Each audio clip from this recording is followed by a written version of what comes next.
El primer olor que te ancla a la realidad cuando estás en el infierno es siempre el equivocado. Mi vida siempre olió a la tierra húmeda de Veracruz, a la lluvia tibia sobre las hojas y sobre todo al perfume dulce, profundo y embriagador de la vainilla curándose al sol. Un aroma que, según decían mis abuelos totonacas, era un regalo de los dioses.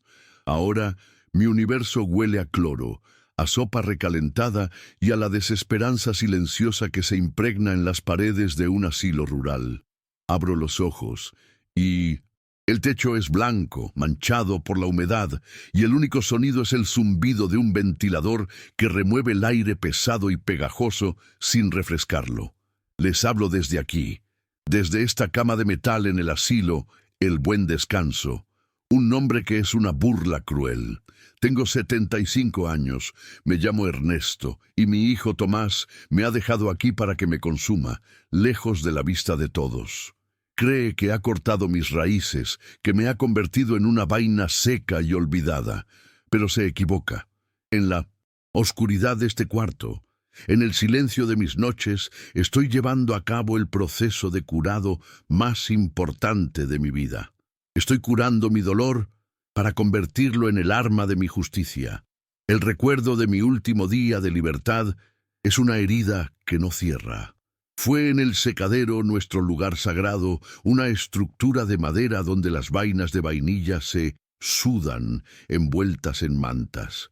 El aire era denso con ese perfume que valía más que el oro. Tomás llegó, no con el respeto de un hijo, sino con la ansiedad de un deudor acorralado. A su lado, su mujer, Silvia, miraba mi vainillar, no con admiración, sino con la codicia de un desarrollador inmobiliario. «Papá, se acabó», dijo Tomás, lanzando unos planos sobre una mesa. «Una empresa de ecoturismo quiere comprarlo todo. Quieren construir cabañas de lujo aquí, pagan una fortuna. Es nuestra salida». «¿Nuestra salida de qué, Tomás?», le respondí, mi voz tranquila pero firme. «Esta tierra no es una propiedad, es un legado. Estas plantas son las hijas de las plantas que cuidaron tus bisabuelos. El secreto de su aroma no está en la tierra, está en nuestra sangre, en nuestra paciencia». Él se rió, una risa amarga que no tenía nada de la dulzura de nuestra cosecha. «Paciencia. La paciencia no paga las tarjetas de crédito, papá. Tus métodos son prehistóricos. Polinizar cada flor a mano es ridículo. El dinero está en la tierra, en los metros cuadrados». Me negué. Le hablé de la promesa que le hice a su madre, mi Clara, de nunca vender la tierra que nos dio todo. Le hablé de los dioses totonacas que, según la leyenda, nos entregaron la flor negra, nuestra vainilla, como un regalo sagrado. En su frustración, intentó tomar por la fuerza unas cajas donde guardaba las mejores vainas ya curadas. Forcejeamos. Él, en la flor de su edad, yo, un viejo endurecido por el sol y el trabajo. Me empujó. Fue un empujón cargado de ira. Caí mal. Mi pierna se dobló en un ángulo antinatural. El sonido del hueso rompiéndose fue seco, obsceno. Mi cabeza golpeó contra el suelo de tierra, y mientras el dolor me inundaba, lo vi tomar las cajas y marcharse, dejándome tirado en el suelo de mi propio secadero. El hospital fue una neblina de dolor, fémur roto, cirugía, clavos de metal donde antes había hueso fuerte, y luego el golpe final. Tomás llegó con unos papeles. «Es para el seguro, papá, y para que te cuiden en un lugar especializado mientras te recuperas». Yo, drogado y confundido, firmé. Usó ese poder notarial para traerme aquí, a este asilo perdido en medio de la nada. Lo vi hablar con el director, explicarle que mi mente ya no era la misma después de la caída. Y luego se fue. Me abandonó sin mirar atrás. Cuando la familia que criaste con tus propias manos te quita todo, solo te queda la fe. Suscríbete si crees que con Dios a tu lado ninguna batalla está perdida. Una enfermera me trae un vaso de agua. «Bébalo, don Ernesto, tiene que hidratarse». Ella ve a un anciano frágil. No sabe que en mi mente estoy, caminando por mi vainillar, sintiendo la tierra bajo mis pies, eligiendo la orquídea perfecta para polinizar. Mi cuerpo está prisionero, pero mi memoria es libre, y en ella reside mi poder. Mi esposa, Clara, tenía los dedos de un ángel para la polinización, un trabajo delicado que se hace flor por flor. Ella decía una de mis frases de oro favoritas: la vainilla nos enseña que la verdadera fragancia de la vida solo se libera después de un largo proceso de calor y oscuridad. La paciencia, sol que cura el alma, es el... Intenté enseñarle esa paciencia a Tomás, pero él siempre quería el fruto sin el trabajo, la cosecha sin la siembra. Se fue a la ciudad a perseguir negocios rápidos que se deshicieron como el humo.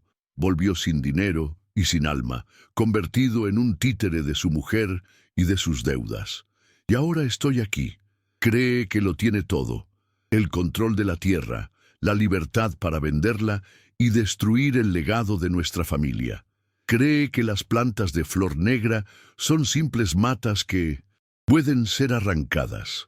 Cree que el secreto de nuestro aroma se puede replicar en un laboratorio, pero se equivoca. El verdadero secreto no está en las plantas, sino en el proceso.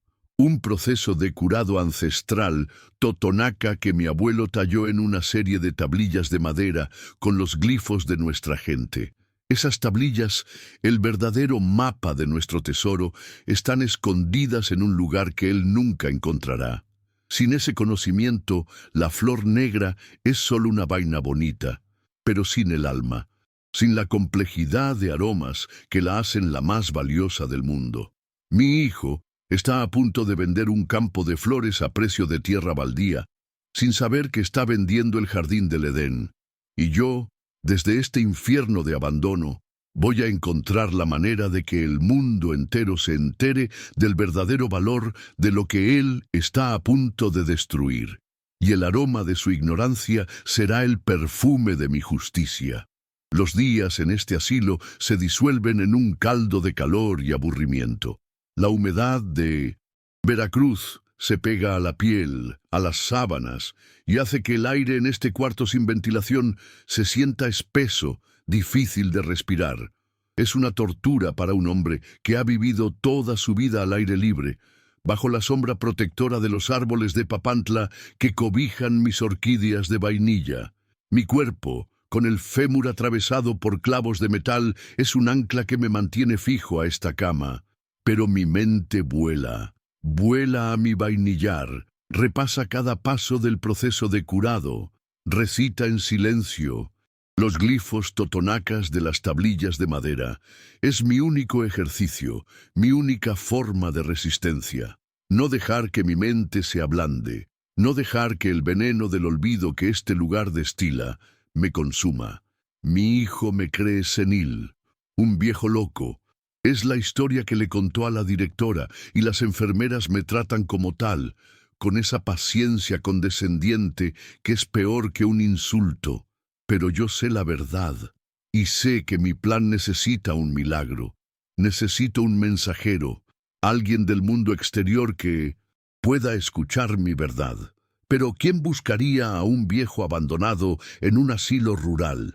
Estaba perdiendo la esperanza, amigos míos, viendo cómo los días se convertían en semanas. Y entonces el milagro llegó, no con la forma de un ángel, sino con la de una mujer de mediana edad, con el cabello recogido en un moño severo y unos ojos negros tan intensos que parecían capaces de catar el alma de una persona. Entró en mi cuarto sin anunciarse, con la confianza de quien está acostumbrada a dar órdenes y a que la obedezcan. No era una doctora. Su ropa, aunque sencilla, era de una calidad inconfundible. ¿Es usted Ernesto Vargas?, preguntó, y su voz era grave, precisa, como el filo de un cuchillo de chef. Yo la miré, desconfiado. ¿Quién pregunta? Mi nombre es Sofía Morales, dijo, y el nombre resonó en mi memoria. Era la chef más famosa de México. Una mujer que había construido un imperio culinario sobre la base de rescatar los ingredientes y las técnicas prehispánicas. Una purista, una guerrera de la autenticidad. He leído sobre usted, maestro, continuó, en textos antiguos, en diarios de botánicos del siglo XIX. Hablan de un hombre de su linaje, un guardián de la flor negra, la vainilla original totonaca. Llevo años buscándola. Fui a su vainillar, pero su hijo y su mujer me echaron de allí. Me dijeron que la tierra estaba vendida y que usted se había ido. Se acercó a mi cama. Pero yo no soy una mujer que acepta un no por respuesta. Indagué y lo encontré. Aquí, en este lugar. Dígame, maestro, ¿la leyenda es cierta? Su pregunta no era sobre mi salud, ni sobre mi familia. Era sobre el legado. Era la prueba que necesitaba. Decidí ponerla a prueba yo también. Antes de hablar de leyendas, dígame, chef, le dije, mi voz ronca. ¿Qué sabe usted del aroma? Ella no dudó. Sé que el aroma es la memoria del alma. Sé que la vainilla comercial huele a azúcar quemada. Pero la verdadera vainilla, la criolla, tiene más de 200 notas. Huele a madera, a clavo, a tabaco, a flores, a la tierra mojada donde nació. Y la flor negra, según los textos, huele a todo eso y a algo más. Algo que nadie ha sabido describir. Su respuesta fue perfecta. Ella no era una simple cocinera. Era una poeta de los sentidos. Era digna de saber la verdad.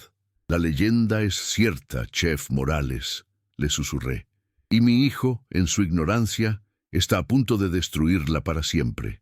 Le conté todo, la traición, el fémur roto, el abandono, y le conté el secreto de las tablillas de madera y el proceso de curado, el pacto ancestral que mi familia había mantenido por siglos.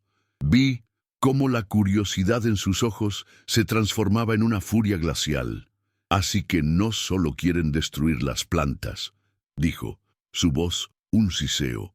Quieren borrar la memoria. Es un crimen contra la gastronomía, contra México. Y por eso la necesito, le dije, con la urgencia latiendo en mi pecho. No necesito que me saque de aquí. No todavía. Necesito que rescate el conocimiento.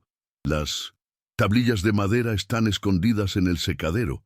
Mi hijo cree que son simples trozos de leña vieja, pero son nuestro testamento. Necesito que las saque de allí antes de que las quemen o las tiren. Le describí el lugar exacto, un compartimento secreto en la base del viejo metate de piedra que mi bisabuela usaba para moler el cacao, un lugar que solo alguien de la familia conocería. Le estaba pidiendo a la chef más célebre de México que se convirtiera en una ladrona en la noche. Ella me miró, y en sus ojos no había miedo, sino la emoción de un cazador que ha encontrado la presa más rara del mundo.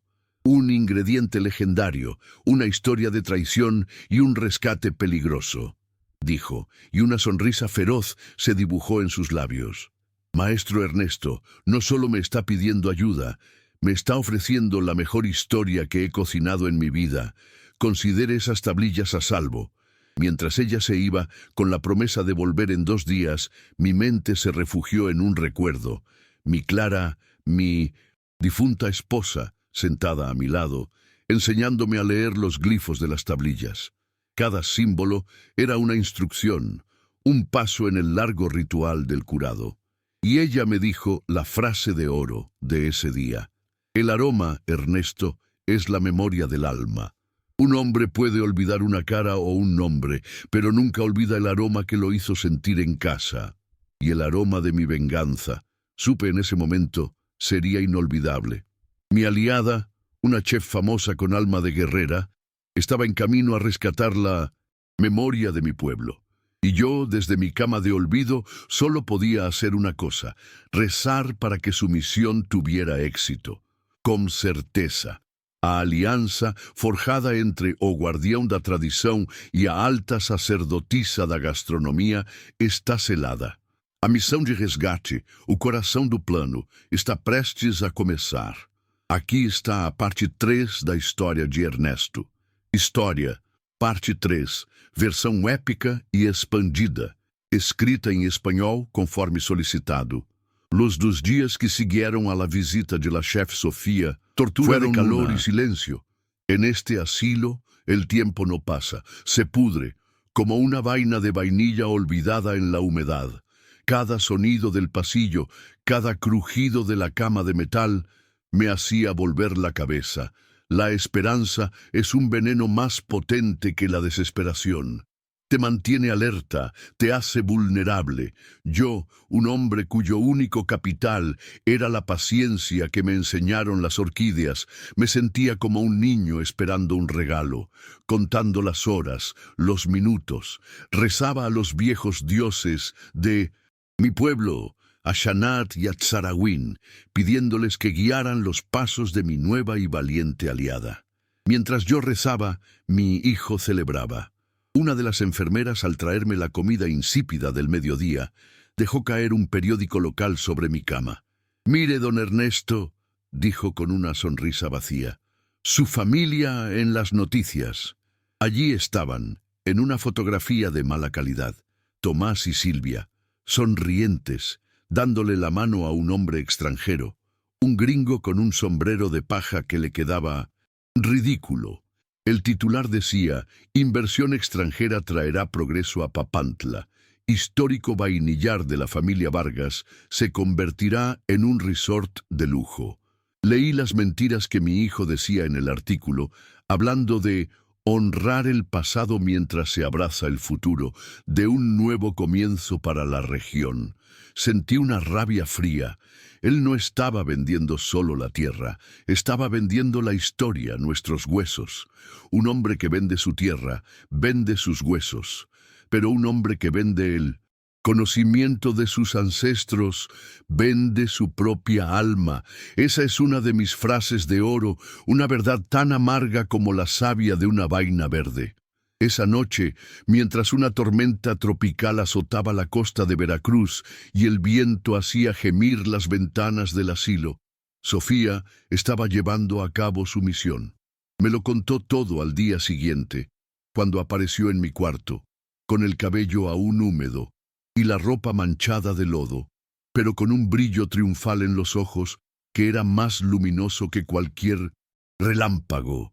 Me describió cómo usó la tormenta como camuflaje, cómo se acercó a mi vainillar en la oscuridad, con el único sonido de la lluvia torrencial y los truenos ahogando el ruido de sus pasos. El lugar estaba desierto. La nueva cerca que los inversionistas habían puesto tenía un punto débil cerca del viejo arroyo, y por allí se deslizó. El secadero, mi santuario, estaba oscuro, silencioso, pero el aire en su interior, me dijo, era tan espeso y fragante que casi se podía masticar. Memoria de 100 años de cosechas. Con una pequeña linterna buscó a tientas el viejo metate de piedra en la esquina, el que mi bisabuela usaba. Justo cuando sus dedos encontraron la base hueca que le describí, vio las luces de un coche acercándose por el camino. Era la camioneta de Tomás. El pánico la invadió. Se escondió detrás de los grandes bastidores donde se secan las vainas, conteniendo la respiración, rezando para que el perfume de la vainilla no la delatara. Tomás y Silvia entraron al secadero empapados para resguardarse de la lluvia. No la vieron. Estaban discutiendo. Y desde su escondite, Sofía escuchó la conversación que selló el destino de mi hijo. «Ya casi está, mi amor», le decía Tomás. «En cuanto nos depositen el último pago, nos vamos de este pueblo miserable a Cancún a vivir como reyes». Y Silvia le respondió con su voz fría como la lluvia: «¿Y qué hay del viejo? ¿Ya no hay riesgo de que hable?» Y Tomás se rió. «Ese viejo está senil en un asilo. Para cuando alguien se dé cuenta de que sigue vivo, nosotros ya estaremos en otro continente. Está borrado del mapa. Borrado del mapa». Esas fueron sus palabras. Cuando finalmente se fueron, Sofía, con las manos temblando de rabia, movió la base del metate.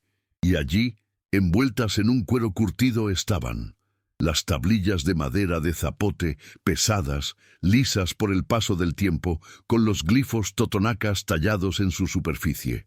Me las mostró, sacándolas con un cuidado reverencial de su mochila. Al verlas, Sentí que recuperaba una parte de mi cuerpo que me habían amputado. «Son más que una receta, maestro», me dijo Sofía, pasando sus dedos por los símbolos. «Esto es un códice, un poema, es historia viva», le traduje uno de los glifos. Uno que mi Clara, mi esposa, me enseñó a leer. Shanat, la diosa de la vainilla, entrega su corazón, la vaina, al hombre. Pero solo aquel que la trata con el calor de un amante, el sol, y la paciencia de una madre, la oscuridad del curado, recibirá su verdadera esencia, el aroma.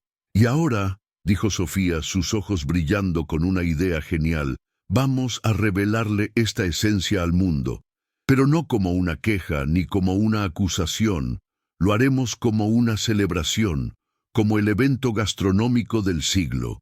El plan que trazamos fue una obra de arte, ya no se trataba de una simple cata a ciegas. Sofía usaría su prestigio para anunciar una cena única en su restaurante en la Ciudad de México, el más exclusivo del país.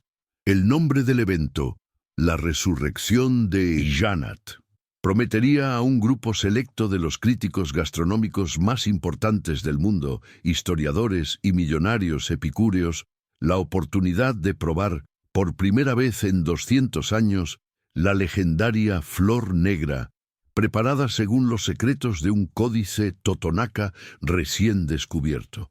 No mencionaría mi nombre, no mencionaría a mi hijo, solo crearía un misterio irresistible, una leyenda culinaria. La noticia, tal como predijo, explotó.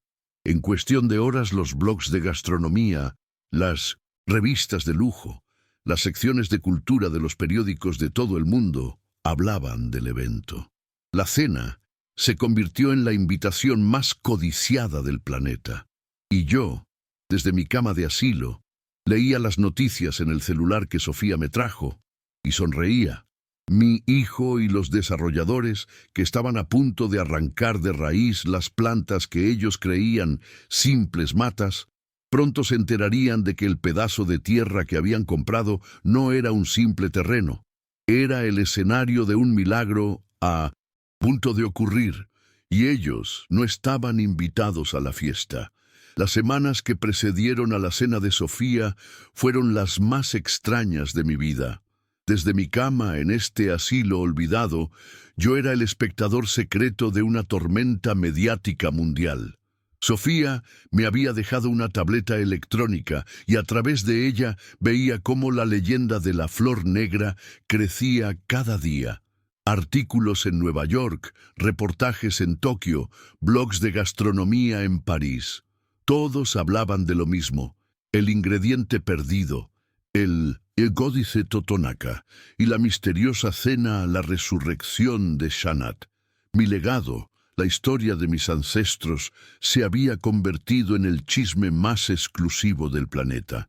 Era una sensación surrealista, ver el tesoro de mi alma tratado como una joya de la corona, mientras yo seguía aquí, un rey exiliado en un reino de sábanas gastadas y olor a desinfectante. Mientras el mundo se maravillaba, mi hijo y sus socios vivían en la ignorancia. Pero el ruido se volvió tan fuerte que ni la sordera de su codicia pudo seguir ignorándolo. Sofía me contó, a través de sus fuentes, el momento exacto en que el pánico comenzó. Un periodista francés, muy insistente, había logrado llegar hasta las puertas de mi vainillar. Tomás y los representantes de la empresa constructora lo echaron de allí, pero el periodista les gritó una pregunta. ¿Saben ustedes que están a punto de demoler el único lugar del mundo donde crece la legendaria flor negra? Esa fue la primera piedra. Luego vino el diluvio. Empezaron a recibir llamadas, botánicos, historiadores, chefs, todos preguntando por la misma planta que Tomás había ordenado arrancar, considerándola una maleza vieja e improductiva. La empresa constructora, que había comprado un simple terreno para un proyecto de ecoturismo, de repente se encontró sentada sobre lo que la prensa empezaba a llamar el arca perdida de la botánica mexicana. Puedo imaginar la escena. La junta de emergencia. Los inversionistas extranjeros gritándole a mi hijo: ¿qué es esta flor negra? Nos vendiste un terreno, no un problema internacional. El gobierno ya nos está llamando. La codicia, amigos míos, es un hambre que no se sacia comiendo, sino devorando, y al final, cuando ya no queda nada que devorar, se devora a sí misma. Y yo, desde mi cama, estaba viendo a mi hijo ser devorado por su propio apetito. La noche de la cena, el asilo estaba más silencioso que nunca. Sofía había dispuesto todo para que yo pudiera verlo a través de una transmisión privada en la tableta. La imagen era de alta definición. Veía a los comensales llegar a su restaurante en la Ciudad de México, críticos con rostros severos, millonarios con sonrisas aburridas, artistas con miradas curiosas, un jurado de los paladares más exigentes del mundo, y yo, don Ernesto, el campesino lisiado, era el fantasma en ese festín. El momento llegó. Vi a Sofía, vestida con la elegancia de una sacerdotisa azteca, presentar el postre. No dio muchos detalles. Solo dijo: lo que van a probar ahora es un sabor que se creía extinto. Es la memoria de una tierra, el regalo de una diosa. Es la flor negra. Los platos fueron servidos. Eran una obra de arte, pero todos los ojos estaban en la pequeña quenelle de helado de un color crema pálido, casi blanco. El momento en que los críticos probaron la primera cucharada fue eterno. Vi sus rostros, la sorpresa, la confusión, los ojos cerrándose para poder concentrarse mejor en el sabor.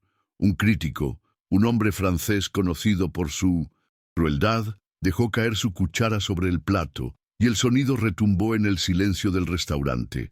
Y entonces vi lágrimas en sus ojos. No es vainilla, dijo, y su voz era un susurro lleno de asombro. Es un bosque después de la lluvia, es el humo de copal en una ceremonia, es el dulzor de la miel de una abeja que solo ha probado una flor prohibida. Es imposible. La sala estalló, no en aplausos, sino en un murmullo de reverencia. La leyenda era real. Y en ese momento, validación era absoluta e irrefutable. Sofía volvió a tomar la palabra. Me alegra que hayan sentido el alma de este ingrediente, dijo, y su voz ahora era firme, cortante, porque ahora debo contarles la historia del hombre que nos ha permitido probarlo esta noche, el último guardián de la flor negra, un maestro totonaca de 75 años llamado Ernesto Vargas. Una fotografía mía, una que yo no sabía que Sofía había tomado en mi cuarto de asilo, apareció en una gran pantalla detrás de ella. Mi rostro viejo y cansado, mi pierna rota bajo la sábana. Y este hombre, continuó Sofía y su voz se convirtió en un trueno, mientras nosotros disfrutamos de este manjar, yace abandonado en un asilo rural, puesto allí por su propio hijo para poder vender esta tierra sagrada a una empresa que planea arrancarla de raíz para construir cabañas de lujo. El tesoro que acaban de probar, el sabor que los ha hecho llorar, está a punto de ser extinguido para siempre por la ignorancia y la codicia. El silencio que siguió fue atronador. La estocada había sido mortal. En menos de un minuto, la noticia explotó en las redes sociales de los invitados. El mundo ya no hablaba de un ingrediente milagroso, hablaba de un crimen cultural, de un hijo que había traicionado a su padre y a su tierra. Apagué la tableta. Mi corazón latía con una calma extraña. La verdad había sido servida, y su sabor, para mi hijo, sería el más amargo de todos. La mañana después de la cena de Sofía, el asilo ya no era el mismo. El silencio no era de olvido, sino de asombro. Las enfermeras que antes me hablaban con condescendencia, ahora entraban a mi cuarto de puntillas, con los ojos llenos de un respeto que nunca antes había visto. La directora, una mujer agria que siempre me había mirado como un mueble viejo, vino a mi cuarto con una taza de café de verdad y el periódico en la mano. «Don Ernesto», dijo, y su voz era casi un susurro, Usted, usted es un héroe. En la portada del periódico, no en las páginas de sociales, sino en la primera plana, estaba mi fotografía del asilo junto a la de un platillo exquisito bajo un titular que sellaba mi victoria, el tesoro de Veracruz. Cómo un chef y un maestro totonaca salvaron un legado del olvido. La venganza, amigos míos, a veces no hace ruido, a veces simplemente huele a verdad. Y el aroma de la verdad que Sofía había esparcido por el mundo fue tan potente que derribó muros. Las consecuencias para mi hijo fueron inmediatas y devastadoras. La empresa constructora, enfrentando una pesadilla de relaciones públicas a nivel mundial y la amenaza de boicots, canceló públicamente el proyecto en menos de 24 horas. Emitieron un comunicado en el que se distanciaban de las acciones fraudulentas del señor Tomás Vargas y ofrecían su total cooperación para la preservación del patrimonio cultural de Papantla. Lo abandonaron a su suerte, dejándolo solo con la humillación y las demandas millonarias que le cayeron encima. El gobierno mexicano, presionado por la opinión pública y por instituciones culturales de todo el mundo, actuó con una velocidad inusitada. El Instituto Nacional de Antropología e Historia, junto con la Secretaría de Medio Ambiente, declararon mi vainillar como Patrimonio Biocultural Protegido de la Nación. La tierra de mis ancestros, la que mi hijo había vendido como un simple terreno, era ahora un santuario intocable por ley. ¿Y Tomás? ¿Qué fue de Tomás? Silvia, su mujer, desapareció. Se esfumó como el humo, llevándose consigo los últimos vestigios del dinero que les quedaba. Lo último que supe de mi hijo fue a través de una llamada de mi sobrino. Lo vio en la terminal de autobuses de Poza Rica, solo, con una pequeña maleta, subiendo a un autobús con destino a la frontera norte. Un hombre sin tierra, sin familia, sin nombre y sin honor.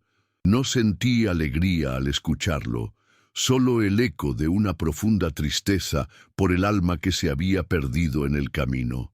Mi liberación de este asilo fue un día que nunca olvidaré. No fue una simple alta médica. Vinieron a buscarme la chef Sofía, ahora una heroína nacional por derecho propio, y funcionarios del gobierno. Las mismas enfermeras que me habían tratado como a un niño me ayudaron a vestirme con la ropa limpia que Sofía me había traído. Al salir por la puerta principal, en una silla de ruedas que pronto reemplazaría con un bastón, no me sentí como un anciano frágil. Me sentí como un guerrero volviendo a casa. Y mi casa, mi vainillar, renació. Con la ayuda de Sofía y el apoyo de fundaciones y del propio gobierno, no solo recuperé mi tierra, la transformamos en algo más grande. Fundamos la Fundación La Flor Negra. Mi secadero ya no es un lugar privado, es una escuela. Una escuela gratuita donde enseño a los jóvenes totonacas de la región los secretos que mis abuelos me enseñaron, asegurando que el pacto con la diosa Shanat nunca más corra el riesgo de romperse. Las tablillas de madera, nuestro códice sagrado, ya no están escondidas. Descansan en una vitrina en el pequeño museo que construimos a la entrada del vainillar, para que todo el mundo conozca la raíz de nuestra historia. Y el conocimiento que contienen ya no es mi secreto. Ahora es el legado de mi pueblo. Hoy les hablo desde el porche de mi casa reconstruida en el corazón de mi vainillar. Mi pierna sanó, aunque me ha dejado una cojera que me recordará siempre esta batalla. El aire huele a vainilla, a tierra fértil y a futuro. Veo a un grupo de jóvenes polinizando las orquídeas con la misma delicadeza que lo hacía mi Clara. Veo a Sofía, mi amiga, mi aliada, mi hija del alma, discutiendo con un botánico sobre cómo expandir nuestro cultivo de forma sostenible. No estoy solo. Nunca más estaré solo. Al final, descubrí que un hombre no es lo que posee, sino lo que crea. Mi hijo me quitó mi hogar y me abandonó en un lugar de muerte, y Dios, a cambio, me dio una legión de hijos y la misión de hacer florecer un legado para el mundo entero. Y ese, amigos míos, es un aroma que ninguna codicia puede opacar. Gracias por escuchar mi voz. Si crees, como yo, que la bondad y la dignidad son nuestra mayor fortaleza, suscríbete para no perder ninguna de las historias que nacerán aquí. Me llenará de fuerza saber que no estoy solo, así que por favor, dime en un comentario desde qué parte del mundo me estás viendo.